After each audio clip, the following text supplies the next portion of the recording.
ਉਹਨਾਂ ਨੇ ਧਿਆਨ ਵੀ ਨਹੀਂ ਤਾਂ ਕਰਨ ਦਿੱਤਾ ਕਿ ਕੋਈ ਬੰਦਾ ਕਿਸੇ ਨੂੰ ਵੇਖ ਲਵੇ। ਹਰ ਬੰਦਾ ਫਿਰ ਤੁਹਾਨੂੰ ਪਤਾ ਰਾਈਫਲ ਅੱਗੇ ਤੇ ਡਰ ਹੀ ਜਾਂਦਾ।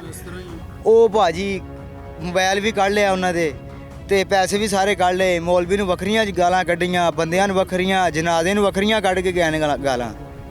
ਕੁਝ ਐਵੇਂ ਕੋਈ ਖੁੰਦਕ ਹੁੰਦੀ ਏ, ਕੋਈ ਕੇੜਬਾਜ਼ੀ ਹੁੰਦੀ ਏ, ਇਸ ਤਰ੍ਹਾਂ ਦਾ ਕੰਮ ਕਰਕੇ ਗਏ ਨੇ ਤੇ ਉਹ ਬੜੇ ਪਰੇਸ਼ਾਨ। ਫਿਰ ਰਾਤ ਉਹਨਾਂ ਨੇ 12 ਵਜੇ ਕੋਈ ਦਰਖਾਸਤ ਦਿੱਤੀ SHO ਨੂੰ। SHO ਕਹਿੰਦਾ ਮੈਂ ਸਾਰੀ ਰਾਤ ਵੀ ਨਹੀਂ ਸੁੱਤਾ 12 ਵਜੇ ਤੋਂ ਬਾਅਦ।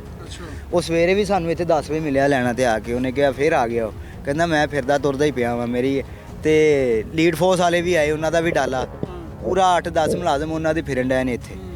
ਉਹ ਵੀ ਸਾਰੇ ਫਿਰਨ ਡਏ ਨੇ। ਹੁਣ ਵੇਖੋ ਜਿਹੜੇ ਬੰਦਿਆਂ ਨੂੰ ਲੁੱਟਿਆ ਇਹ ਤੇ FIR ਤੇ 8 ਬੰਦਿਆਂ ਦੀ ਦਿੱਤੀ ਹੈ। ਹੁਣ ਤੁਹਾਡੇ ਬਕੌਲ ਵੀ ਤੁਸੀਂ ਵੀ ਕਿ ਲੋਕੀ ਵੀ ਦੱਸ ਰਹੇ ਨੇ ਕਿ ਇਹ ਕਿੰਨੇ ਲੋਕ ਸੀ ਜਿਨ੍ਹਾਂ ਨੂੰ ਉਹਨਾਂ ਨੇ ਲੁੱਟਿਆ? 4 ਹੋਣੇ ਨੇ, 3-4 ਹੋਣੇ ਨੇ ਤੇ ਕਾਲੇ ਮੂੰਹ ਵਾਲੀ ਤੇ ਹਾਂਜੀ ਜਿਨ੍ਹਾਂ ਨੂੰ ਲੁੱਟਿਆ ਉਹਨਾਂ ਨੇ ਇਹਨਾਂ ਨੇ ਚੋਰਾਂ ਨੇ ਉਹ ਕਿੰਨੇ ਕੁ ਲੋਕ ਸੀ? ਉਹ 40-50 ਹੋਣਗੇ। 40-50 ਬੰਦਿਆਂ ਨੂੰ 40-50 ਬੰਦੇ ਨੇ ਉਹ। ਹਾਂ ਇੰਨੇ ਬੰਦੇ ਹੈ ਨੇ ਉਹ।